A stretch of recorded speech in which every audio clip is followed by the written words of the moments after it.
नमस्कार, बहुत बहुत स्वागत है न्यूज 21 में आप सबका। के साथ मैं और ऋतिका पांडे। स्पेशल बुलेटिन खबर दिन भर देख रहे हैं। खेडली से खबरों की शुरुआत कर रहे हैं। जी हां, राजस्थान पेंशनर समाज उपशाखा खेडली के तत्वाधान में गुरुवार को एक भव्य सम्मान समारोह का आयोजन किया गया। इस कार्यक्रम में उन वरिष्ठ पेंशनर अभिनंदन किया गया है उनका, जिनका जीवन के 75 बसंत पूरे उन्होंने कर लिए हैं। अपने समाज के लिए उनके योगदान को याद करते हुए उन्हें सम्मानित किया गया। बता दें, समारोह का शुभारंभ पेंशनर समाज के संस्थापक DS नकारा के चित्र पर पुष्प अर्पित कर उन्हें श्रद्धा सुमन भेंट करके किया गया। वक्ताओं ने उनके द्वारा पेंशनर के हितों के लिए किए गए संघर्षों को याद किया।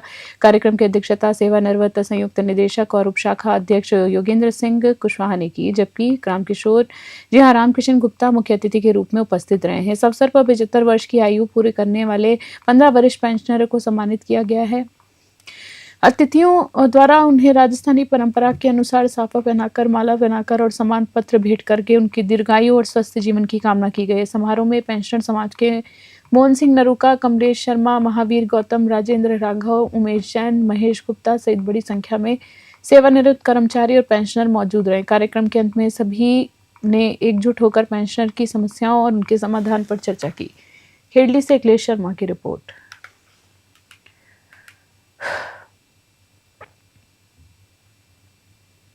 और अगली खबर की बात करें, डीडवाना शहर में जी हां, लालच और दबाव के दम पर धर्म परिवर्तन कराने की एक सनसनीखेज मामला सामने आया है। पुलिस ने मामले में तत्परता दिखाते हुए मुख्य आरोपी लालचंद डेविड को गिरफ्तार कर लिया है। आरोपी पर आरोप है कि उसने गरीब और कम शिक्षित वर्ग के लोगों की मजबूरी का फायदा उठाकर उन्हें अपने धर्म से विमुख किया है। मामले का खुलासा तब हुआ जब डीडवाना निवासी राहुल ने थाने में लिखित रिपोर्ट दर्ज कराई। राहुल ने आरोपी लालचंद पर मानसिक दबाव बनाने और प्रलोभन देकर धर्म परिवर्तन कराने के गंभीर आरोप लगाए थे। पुलिस उपाधीक्षक DSP जेठू सिंह ने प्रेस कॉन्फ्रेंस के माध्यम से बताया कि शिकायत मिलते ही जब जांच शुरू की गई तो चौंकाने वाले तथ्य सामने आए। लालचंद डेविड ने डीडवाना पहुंचकर विशेष रूप से वाल्मीकि समाज और अन्य पिछड़े वर्ग की गरीब बस्तियों को निशाना बनाया। वहां लोगों को हिंदू देवी देवताओं की पूजा न करने के लिए उकसाता था। जांच में एक ऐसा मामला भी सामने आया है जहां युवती ने धर्म परिवर्तन कर अपनी शादी के कार्ड पर ईसाई प्रतीक का चिन्ह छपवाया था। बता दें आपको, अब तक करीब 15 से 20 लोगों के धर्मांतरण की बात सामने आ रही। डीडवाना से गुलाम नबी आजाद की रिपोर्ट। पुलिस द्वारा की जा रही है। ये राहुल पुत्र कालूराम जाति वाल्मीकि या नागौरी गेट के पास रहता है। उस बंदे ने एक FIR दी कि यहाँ पर लालचंद डेविड नाम का एक व्यक्ति है जो खुद ईसाई धर्म स्वीकार किया है, पहले हिंदू धर्म में था। वो कुछ लोगों को ऐसे मतलब कि ईश्वर यीशु की प्रार्थना करने के लिए लोगों को उत्साहित कर रहा है, भ्रमित कर रहा है और हिंदू देवताओं को नहीं मानने के लिए इस तरह से उपदेश दे रहा है। पवित्र स्नान भी करा। इस तरह मजमून की आई तो श्रीमान SP साहब को बात बताई तो श्रीमान के निर्देश पे FIR दर्ज कर ली है। FIR दर्ज करने के बाद में गवाहों के बयान लिए गए हैं। बयान लेने के बाद में कहाँ मुलजिम को अरेस्ट कर लिया है, लालचंद को। और नया जो धर्म परिवर्तन का कानून है उसकी धारा 3/5 के तहत और 299 BNS के तहत अब इसके अभी पेश करेंगे। PC लाने के बाद में अनुसंधान जो आएगा वो आपको बता दिया जाएगा। सर, कुछ पता चला है कितने लोगों का कन्वर्जन हुआ था या किस प्रोसेस कहाँ तक पहुंचा? अनुसंधान जारी है अभी। और अगली खबर देख रहे हैं कोटा से, जहां बिहार के मुख्यमंत्री नीतीश कुमार द्वारा एक सार्वजनिक कार्यक्रम में एक मुस्लिम महिला डॉक्टर नुसरत परवीन के साथ किए गए कथित दुर्व्यवहार के विरोध में आज कोटा की सड़कों पर भारी आक्रोश देखा गया है। कांग्रेस अल्पसंख्यक विभाग कोटा शहर के बैनर तले कार्यकर्ताओं ने सुभाष सर्किल श्रीपुरा में एकत्रित होकर बिहार के कांग्रेस अल्पसंख्यक शहर जिला अध्यक्ष मोहम्मद जुबेर अंसारी के नेतृत्व में आयोजित इस विरोध प्रदर्शन में बड़ी संख्या में युवा, बुजुर्ग और महिलाएं शामिल हुई हैं। प्रदर्शनकारियों का आरोप है कि नीतीश कुमार ने सार्वजनिक रूप से महिला का हिजाब हटाकर न केवल मुस्लिम समाज बल्कि देश की समस्त नारी शक्ति का अपमान किया है। वक्ताओं ने कहा है कि ये रानी लक्ष्मीबाई का देश है जहाँ नारी की पूजा की जाती है। ऐसी ओछी हरकत बर्दाश्त नहीं की जाएगी। प्रदर्शन के दौरान पार्टी पदाधिकारी ने मांग की है कि बिहार के मुख्यमंत्री इस कृत्य के लिए सार्वजनिक रूप से माफी मांगे और अपने पद से तुरंत इस्तीफा दे। अल्पसंख्यक कांग्रेस ने चेतावनी दी है कि यदि जल्द ही उचित कार्रवाई नहीं हुई और माफी नहीं मांगी गई तो आगामी भविष्य में पूरे देश के स्तर पर विरोध प्रदर्शन किया जाएगा। पुतला दहन कार्यक्रम में युवा कांग्रेस के जिला अध्यक्ष मोइजुद्दीन गुडूड, पूर्व पार्षद शमीम भाई और अल्पसंख्यक विभाग के पूर्व प्रदेश प्रवक्ता अब्दुल अजीज सिद्दीकी ने भी संबोधित किया। कोटा से कामिंदु जोशी की खास रिपोर्ट। कठुमर उपखंड मुख्यालय पर शिक्षा विभाग और विभिन्न सरकारी योजनाओं की समीक्षा को लेकर ब्लॉक स्तरीय निष्पादन समिति की एक महत्वपूर्ण बैठक आयोजित की गई है। उपखंड अधिकारी श्याम सुंदर चेतीवाल की अध्यक्षता में आयोजित एक बैठक में विभागीय कार्यों में लापरवाही और बैठक से नदारद रहने वाले अधिकारियों आपको बता दें, जहां अधिकारियों के प्रति कड़ा रुख अपनाया गया है। राजकीय उच्च माध्यमिक विद्यालय कठुमर में आयोजित इस बैठक में ब्लॉक के समस्त पीईईओ और संस्था प्रधानों ने भाग लिया है। बैठक के दौरान एसडीएम ने छात्र हित से जुड़ी विभिन्न योजनाओं की प्रगति की जांच की है। बैठक के दौरान जब कई प्रधानाचार्य और संस्था प्रधान अनुपस्थित पाए गए तो एसडीएम श्याम सुंदर चेतीवाल ने गहरी नाराजगी व्यक्त की है। उन्होंने सीबीओ को निर्देश दिए हैं कि बैठक में बिना सूचना और गैर हाजिरी समस्त प्रधानाचार्यों को कारण बताओ नोटिस, शो कोस नोटिस जारी किए जाएं और संतोषजनक जवाब नहीं मिलने पर अनुशासनात्मक कार्रवाई की जाए। कठुमर से अखिलेश शर्मा की रिपोर्ट।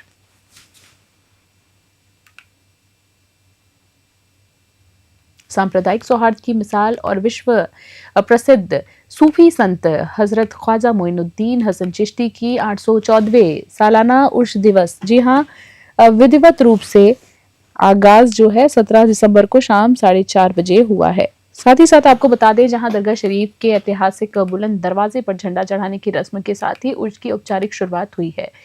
इस रस्म को देखने के लिए देश दुनिया से आए हजारों जायरीन की भीड़ उमड़ पड़ी। वहीं दशकों पुरानी परंपरा को निभाते हुए भीलवाड़ा की गौरी परिवार ने इस बार भी उर्स का झंडा पेश किया है। गौरी परिवार के सदस्य दरगाह कमेटी के गेस्ट हाउस से गाजे बाजे और ढोल ताशों के साथ जुलूस की शक्ल में दरगाह शरीफ पहुंचे। रास्ते भर अकीकतमंदों ने फूलों की बारिश की और पूरा माहौल ख्वाजा के दीवाने और गरीब नवाज के नारों से गूंजमान रहा। आपको बता दें, उर्स कन्वीर हाजी सैयद हसन हाशमी ने बताया है कि धार्मिक मान्यता के अनुसार उर्स का विधिवत शुभारंभ छठी की रस्म रजब का चांद दिखने के आधार पर 21 और 22 दिसंबर से होगा। उर्स के आगाज को देखते हुए अजमेर जिला प्रशासन और पुलिस पुलिस पूरी तरह अलर्ट नजर आई है। दरगाह क्षेत्र और आसपास के इलाकों में सुरक्षा के पुख्ता इंतजाम भी किए गए। बड़ी संख्या में पुलिस जाब्ता तैनात किया गया है ताकि जायरीन को किसी भी प्रकार की कोई असुविधा ना हो। अजमेर से सीताराम गहलोत की खास रिपोर्ट। ये परंपरा आप कब से निभाते हुए आ रहे हैं? अस्सलाम वालेकुम। भीलवाड़ा से फखरुद्दीन गोरी।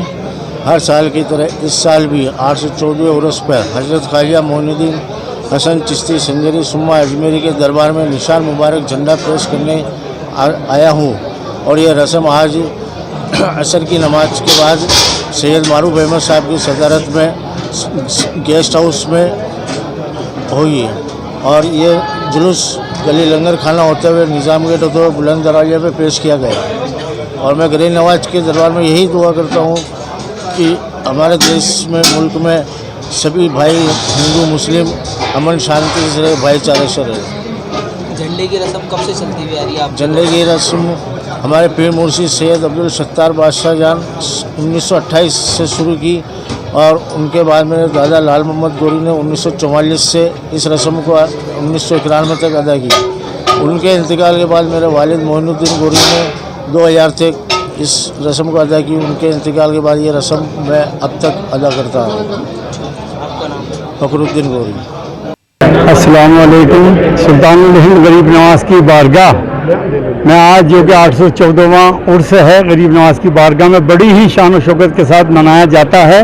और ये 814वां उर्स गरीब नवाज का जो कि बड़े ही शान और शौकत से मनाया जाएगा, जो कि आज चांद की 25 तारीख है और झंडे की रस्म आज से शुरू होगी और ये उर्स पूरे 15 दिन चलता है।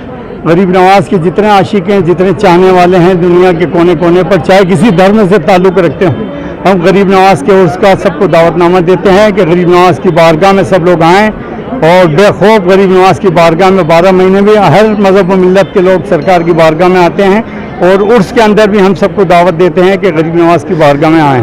इरादे रोज़ बनते हैं, वो बनकर टूट जाते हैं, वही अजमेर आते हैं जिन्हें ख्वाजा बुलाते हैं। आने के बाद यह है कि अब यकीनन ना आपकी तकदीर समझ जाएगी, इनको मंजूर ना होता तो ना आने देते, जिसे चाह हदर पे बुला लिया।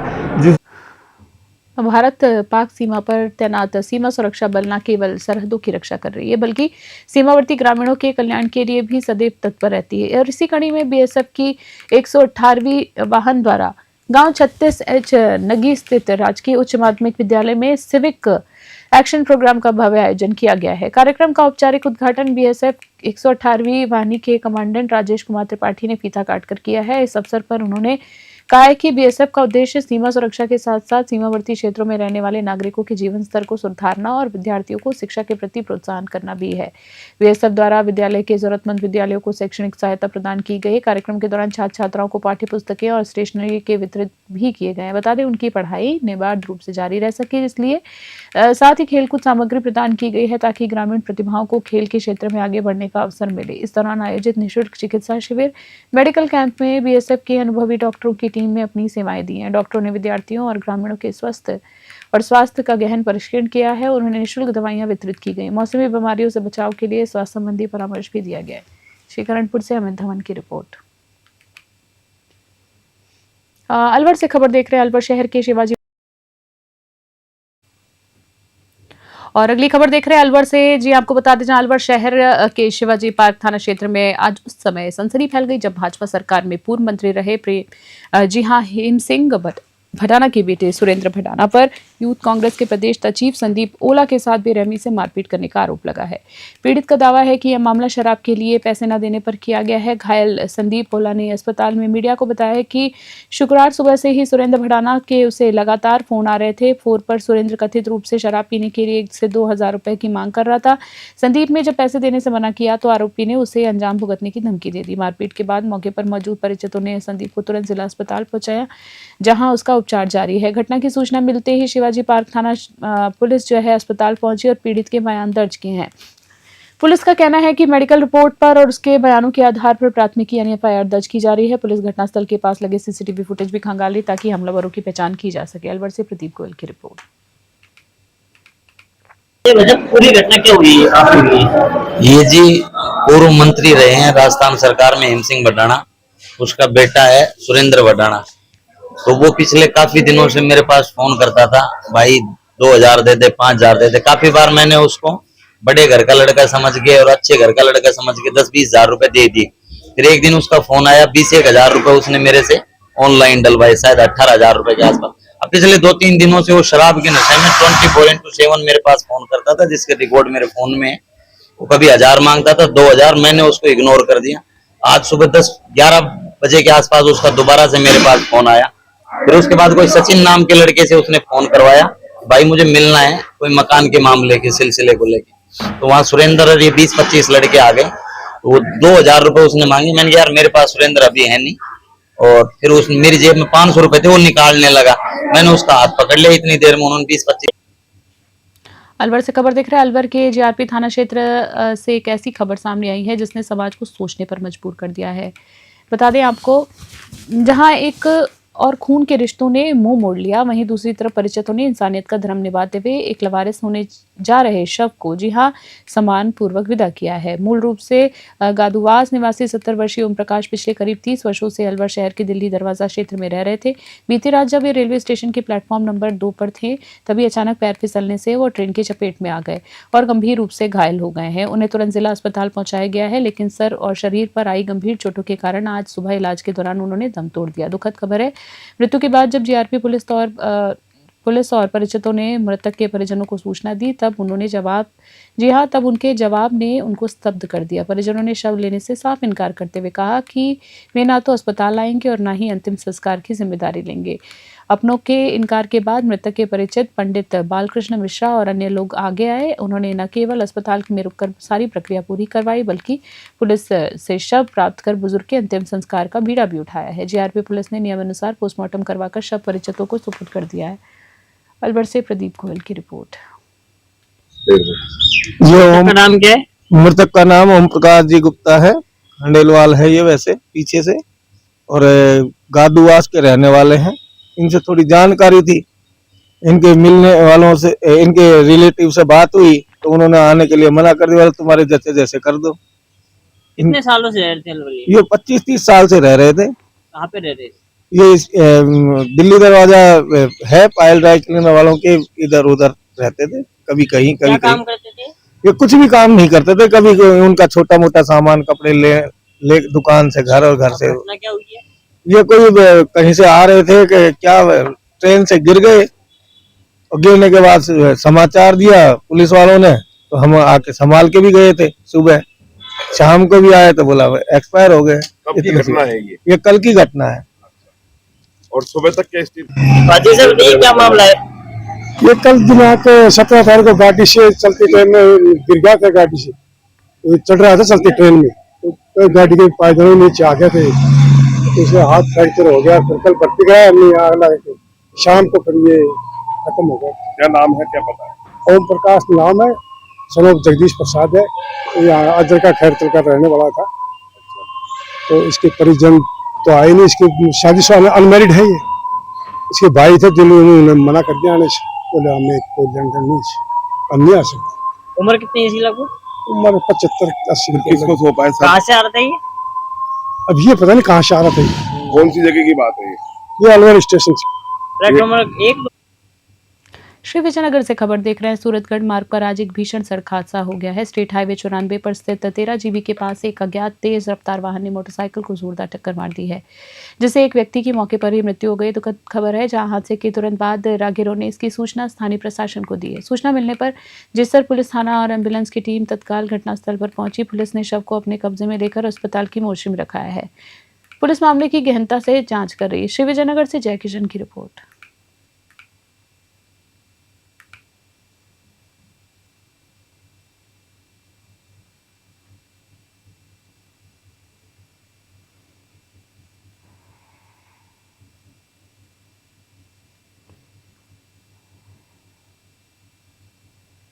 और अगली खबर की बात करें तो अलवर शहर के अस्पताल में इलाज के नाम पर होने वाली अतिरिक्त वसूली के खिलाफ नगर निगम ने बड़ी कार्रवाई की है। शहर के प्रसिद्ध गर्ग अस्पताल में मरीजों से अवैध रूप से पार्किंग शुल्क वसूलने में मामले में नगर निगम की टीम ने अस्पताल प्रशासन को फटकार लगाते हुए भारी जुर्माना वसूला। मामले की शुरुआत तब हुई जब अस्पताल में इलाज के लिए आए एक मरीज ने पार्किंग के नाम पर शुल्क मांग लिया। बता दें आपको, शुल्क मांगा गया, जहां अस्पताल परिसर में अवैध वसूली से परेशान होकर पीड़ित ने मुख्यमंत्री जन सुनवाई पोर्टल पर इसकी ऑनलाइन शिकायत दर्ज कराई। मुख्यमंत्री कार्यालय के निर्देश और पोर्टल पर दर्ज शिकायत को गंभीरता से लेते हुए नगर निगम अलवर टीम सक्रिय हुई। नगर निगम की राजस्व निरीक्षक निशा लखानी ने स्पष्ट किया है कि शहर में किसी भी निजी संस्थान या अस्पताल द्वारा सड़क या सार्वजनिक निजी स्थान पर अवैध पार्किंग वसूली को बर्दाश्त नहीं किया जाएगा। उन्होंने कहा है कि मुख्यमंत्री पोर्टल और निगम की शिकायत केंद्र मिलने वाली एक ऐसी शिकायत पर त्वरित सख्त कार्रवाई की जाएगी। अलवर से प्रदीप गोयल की रिपोर्ट।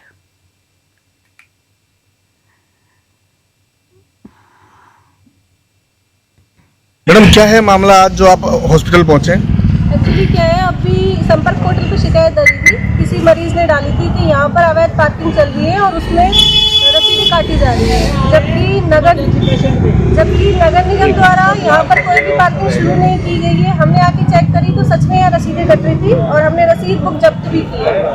तो अभी कह रहे हैं कि किसी और ने कर रखी है, ये हमने नहीं करी, हमारे संज्ञान में नहीं है।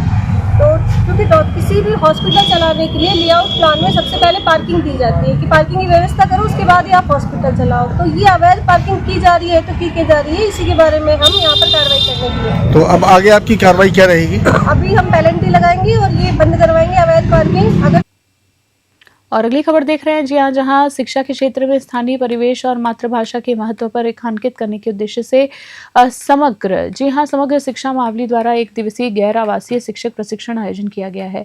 नए मार्ग स्थित पीस पैलेस में आयोजित इस कार्यशाला में शिक्षकों के बहुमुखी शिक्षण मल्टीलिंगुअल टीचिंग की बारीकियों से अवगत कराया गया है। साथ ही साथ आपको बता दें, परीक्षण क्षेत्र में दक्ष यानी SRG वीना वैष्णव और मुकेश चौबीसा ने आधुनिक तकनीक और प्रोजेक्टर के माध्यम से शिक्षकों को प्रशिक्षित किया। उन्होंने बताया कि दैनिक जीवन में बच्चे अपनी मातृभाषा के सबसे करीब होते हैं। यदि प्रारंभिक शिक्षा में स्थानीय भाषा का प्रयोग किया जाए तो सीखने की प्रक्रिया अधिक प्रभावी और सरल हो जाती है। कार्यक्रम का उद्घाटन सत्र में मुख्य ब्लॉक शिक्षा अधिकारी CBEO सुखलाल गुर्जर ने वर्तमान परिप्रेक्ष्य में इस प्रशिक्षण की आवश्यकता पर जोर दिया। उन्होंने कहा है कि शिक्षकों को विद्यार्थियों के स्थानीय परिवेश से जुड़कर शिक्षण कार्य करना चाहिए।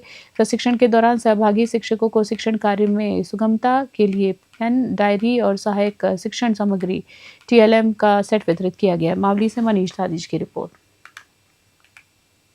मुख्यमंत्री भजनलाल शर्मा के निर्देश पर और नगरीय विकास मंत्री झावर सिंह खर्रा के नेतृत्व में जयपुर को एक आधुनिक और सुविधा युक्त शहर बनाने की दिशा में JDA बड़ी स्वीकृति जारी करी है। गुरुवार को जयपुर विकास आयुक्त आनंदी की अध्यक्षता में मंथन सभागार में आयोजित प्रोजेक्ट की वर्किंग कमेटी यानी PWC में बैठक शहर के विभिन्न क्षेत्रों के लिए 65 करोड़ रुपए के विकास कार्यों को प्रशासनिक और वित्तीय स्वीकृति दी गई है। बैठक में सड़कों के नवीनीकरण, सौंदर्यीकरण और जल निकासी व्यवस्था को लेकर निम्नलिखित कार्यों को मुहर लगी है।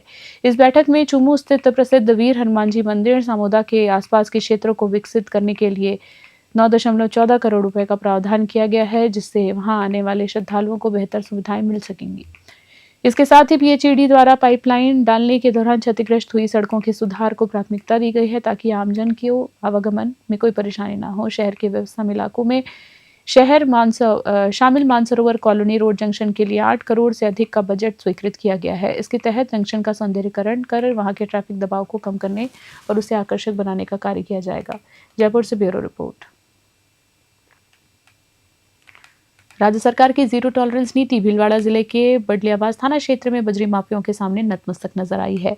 चांदगढ़ बजरी लीज ब्लॉक, जी हां, लीज ब्लॉक नंबर 7 की आड़ में अवैध और ओवरलोड बजरी का परिवहन बेरोक टोक जारी है। रात के अंधेरे में नहीं बल्कि दिन के उजाले में भी बजरी माफिया सिस्टम और सरकार को भारी पड़ रहे हैं। स्थानीय ग्रामीणों और प्रत्यक्षदर्शियों के अनुसार चांदगढ़ लीज ब्लॉक नंबर 7 को माफियाओं ने अपना सुरक्षा कवच बना लिया है। लीज की शर्तों को ताक पर रखकर निर्धारित सीमा से कई गुना अधिक बजरी का दोहन किया जा रहा है। सबसे चौंकाने वाली बात यह है कि बिना नंबर प्लेट वाले सैकड़ों वाहन बेखौफ होकर मुख्य सड़कों पर दौड़ रहे हैं, जो कानून व्यवस्था को सीधी चुनौती दे रहे हैं।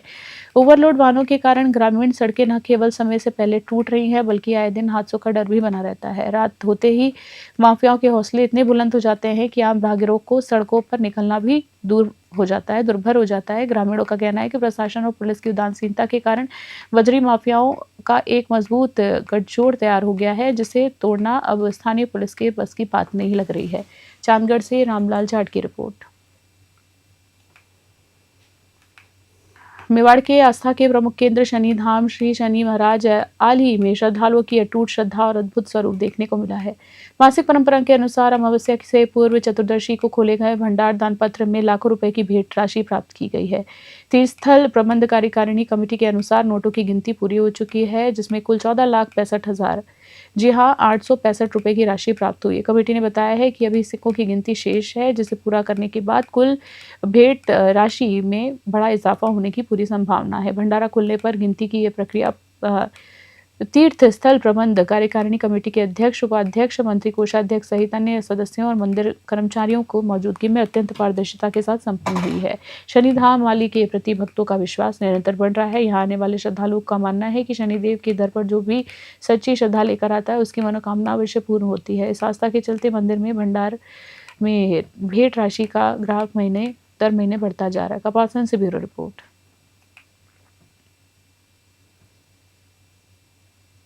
पिंक सिटी जयपुर की सफाई व्यवस्था को लेकर एक बेहद चौंकाने वाला मामला सामने आया है। आरोप है कि जयपुर नगर निगम में सफाई कार्य के लिए भर्ती किए गए कर्मचारी सड़कों पर झाड़ू लगाने के बजाय निगम के दफ्तरों में बाबू बनकर कुर्सियां तोड़ रहे हैं। नियमों को ताक पर रखकर किए गए कार्य व्यवस्था के इस बदलाव ने अब एक बड़े विवाद में रूप ले लिया है। बता दें आपको, नियमों के मुताबिक सफाई कर्मचारी वर्ग में भर्ती होने वाले कर्मियों का मूल कार्य शहर की स्वच्छता सुनिश्चित करना है, लेकिन ताज़ा खुलासे के अनुसार बड़ी संख्या में वाल्मीकि समाज और अन्य सफाई संवर्ग से भर्ती हुए लोग रसूख और साठगांठ के चलते फील्ड ड्यूटी छोड़कर एसी कमरों में क्लर्क यानी बाबू का काम कर रहे हैं। इस बैकडोर बाबूगिरी के खिलाफ वाल्मीकि समाज के युवाओं और संगठनों ने कड़ा विरोध दर्ज कराया है। वाल्मीकि समाज के नेताओं ने स्पष्ट किया है कि वे इस बड़े खेल के खिलाफ नगर निगम प्रशासन को जल्द ही औपचारिक ज्ञापन सौंपेंगे। उनकी मांग है कि कार्यालयों में तैनात सभी कर्मचारियों को तत्काल उनके मूल पद फील्ड ड्यूटी पर वापस भेजा जाए। इस व्यवस्था को बढ़ावा देने वाले अधिकारियों के खिलाफ सख्त जांच और कार्रवाई हो। यदि कार्रवाई नहीं हुई तो समाज सड़कों पर उतरकर उग्र आंदोलन करेगा। इस सबसे बड़ा आपको बता दें सवाल यह है कि क्या जयपुर नगर निगम प्रशासन इन नकली बाबुओं से कुर्सियां छीनकर उन्हें सड़कों पर सफाई करने के लिए भेजेगा? क्या उन रसूखदार अधिकारियों पर गाज गिरेगी जिन्होंने नियमों को ताक पर रखकर यह व्यवस्था बनाई है? फिलहाल इन खुलासे के बाद निगम के गलियारों में हड़कंप मचा हुआ है और आम जनता यह देख रही है कि प्रशासन इस मामले को फाइलों में दबाता है या पारदर्शिता के साथ कार्रवाई करता है। जयपुर से आदिल खान की स्पेशल रिपोर्ट। खास बुलेटिन में तय बने रहे न्यूज़ 21 के लिए नमस्कार।